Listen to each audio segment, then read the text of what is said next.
Já ouviu falar do Barão de Guaraciaba? Sabia que ele foi um dos homens mais ricos do Brasil, mesmo sendo um negro na época da escravidão? E já pensou por qual motivo ele tinha escravos? Hoje eu vou te mostrar como tudo isso foi possível. Eu sou Ivan Lima e vou contar um pouco mais dessa incrível história que pouca gente conhece. Francisco Paulo de Almeida, conhecido também como Barão de Guaraciaba, nasceu na pequena cidade de Lagoa Dourada, no estado de Minas Gerais, no dia 10 de janeiro de 1826. O Brasil era um país recém-independente de Portugal, e os estados de Minas Gerais e São Paulo eram os mais ricos e influentes do país. Porém, a própria origem da família de Francisco levanta polêmica entre os historiadores, já que pouco se sabe sobre ela e como teria conquistado a sua liberdade, em uma época em que a escravidão era permitida. O que se sabe, com toda certeza, é que o seu pai era um comerciante, chamado Antônio José de Almeida. Sua mãe foi registrada em sua certidão de nascimento apenas como Palolina. Porém, acredita-se que isso tenha sido um erro de registro, já que é consenso que ela se chamava Galdina. Já outros historiadores apontam que Galdina era uma escrava.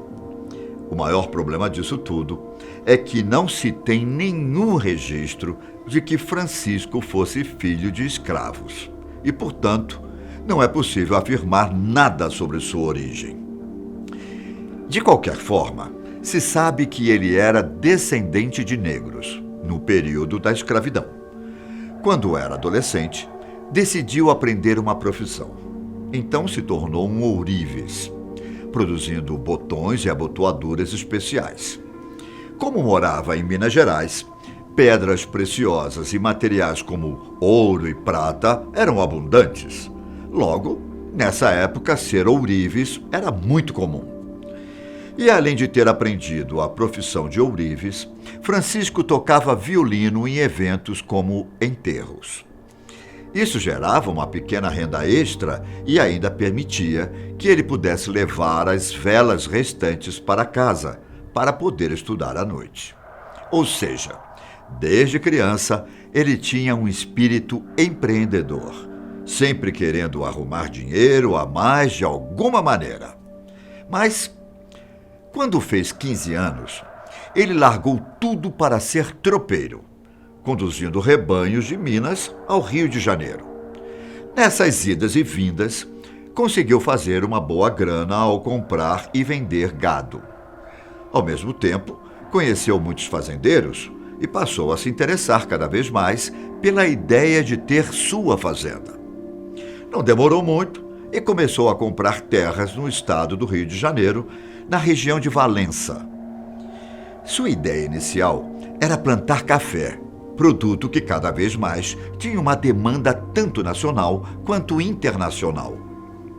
Nisso, acabou conhecendo Brasília Eugênia de Almeida e se apaixonou por ela. Então se casou com a moça e virou sócio do seu sogro, que era um grande fazendeiro e que também possuía negócios.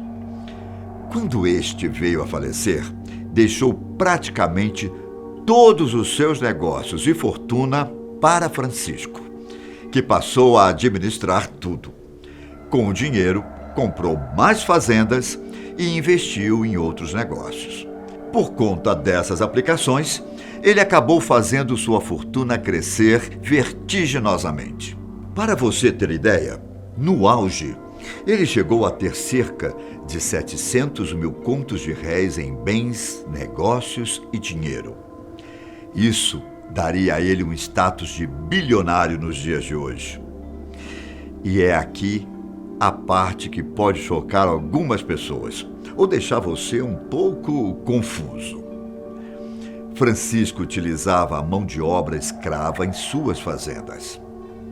Somente em uma propriedade, na cidade de Valença, trabalhavam 200 escravos.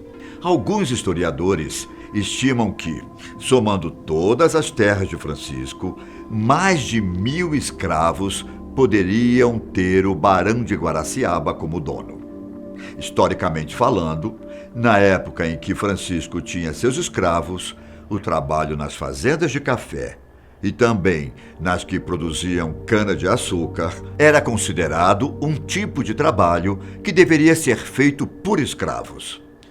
Era muito raro uma pessoa se oferecer para trabalhar em tais condições. E ainda mais raro algum fazendeiro querer remunerar alguém para plantar ou colher. Ou seja, apesar de parecer contraditório, essa prática era vista como algo absolutamente normal. Por mais que Francisco pudesse se esforçar, seria impossível, naquele momento, arrumar pessoas dispostas a trabalhar nas fazendas. Só que, ao contrário do comum, a maioria dos seus escravos eram muito bem tratados, se compararmos com a realidade de outros lugares. Tanto que muitos permaneceram com ele após a abolição. Aliás, esse cenário de escravidão no Brasil demorou muito a acabar. Apesar de que, em boa parte do resto do mundo, a escravidão já fosse vista como algo bárbaro e desumano, por aqui, continuava a ser um dos países com o maior número de escravos do mundo. Muitas nações declararam o transporte de navios de escravo como crime e incentivavam seus navios a impedirem esse comércio. O governo brasileiro vivia um grande dilema. Era pressionado externamente a acabar com a escravidão, sendo que ameaças de boicote a produtos brasileiros eram feitas constantemente. Ao mesmo tempo, o movimento abolicionista ia aos poucos ganhando força no país. Por outro lado, a maioria dos grandes latifundiários e homens poderosos eram contra a abolição. E a monarquia sabia que contrariar essas pessoas poderia ser o seu fim. No dia 13 de maio de 1888, a princesa Isabel sancionou a Lei Áurea, colocando fim à escravidão. Foi a partir daí que se começou a incentivar a vinda de imigrantes ao Brasil, para poderem trabalhar nas terras onde muitos, até então, se recusavam a atuar. Nesse momento, o Brasil começou a ver uma grande chegada de italianos, alemães, poloneses e japoneses que buscavam uma nova vida em um país que prometia ser uma grande nação do futuro. Mas vamos voltar à história de Francisco.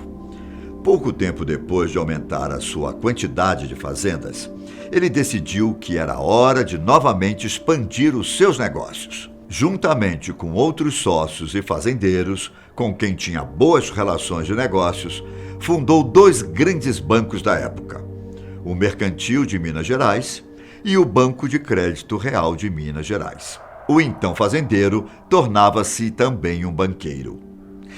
E você pensa que a sua sede por novos negócios terminaria por aí?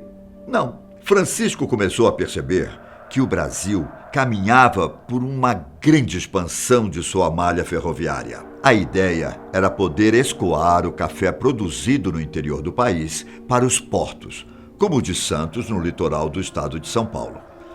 Com todos esses investimentos, ele passou a ganhar um certo destaque e passou a ser assunto dentro da família real brasileira.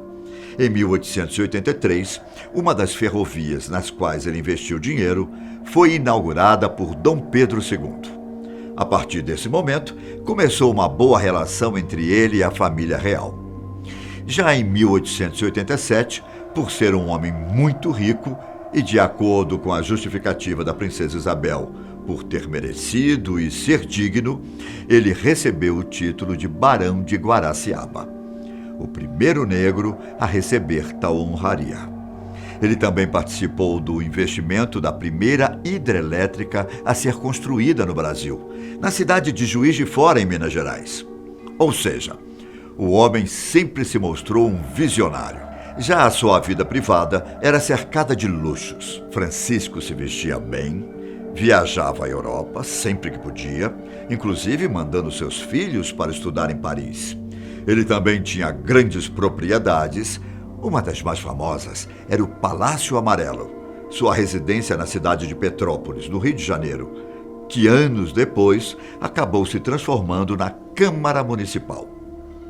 Porém, apesar de toda essa fortuna acumulada, ele sofreu bastante com o racismo. Assim como ele, alguns outros negros conseguiram obter títulos de barão. A maioria deles teve de comprar os seus títulos e passaram a ser chamados de barões do chocolate.